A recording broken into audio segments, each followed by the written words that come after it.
Hello, teachers. This is week 10. My discussion for this week, what the future holds. The question that I'm going to be addressing is, what principal changes should we be making in our classrooms to ensure that we develop in students the skill sets that they will need as they face future challenges? There are several quotes in the reading for this week that will help me address this question. The first question addresses the advances in technology which have occurred, and the first quote, addresses the advances in technology which have occurred and with which teachers must be familiar to educate students for their future. On page 40, the authors quote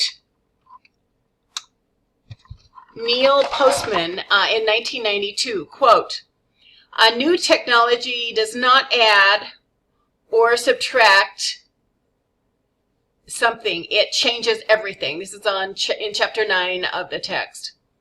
Therefore, in employing the new technologies in our classrooms, it's important to not simply use these new tools to teach the old curriculum, but to understand the implications of the use of these tools and change what and how we teach accordingly.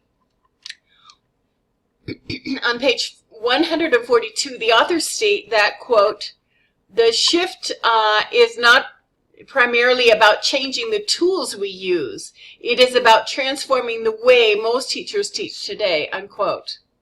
So what exactly needs to be changed?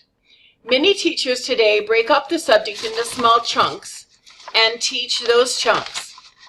In many fields, students are required to learn a series of facts and techniques which they will use to excel in the state assessments. In some cases, the knowledge to be acquired is somewhat rigid. The authors on page 141 in the section on pedagogy state that good, quote, teaching moves from, quote, "I am the teacher," unquote, to helping students chase their passions. It encourages risk-taking, creativity, and innovation, unquote. It seems to me that in the rush to prepare students for state assessments, students' creativity, innovation, and risk-taking get lost in the process.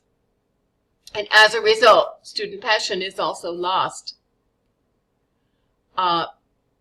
Student passion for learning, is also lost. Since future knowledge is changing so rapidly, nurturing creativity in students is the way to prepare them for the future, and not requiring endless fact memorization of information which will have changed by the time they complete their education. That's all for week 10. See you next week. Bye.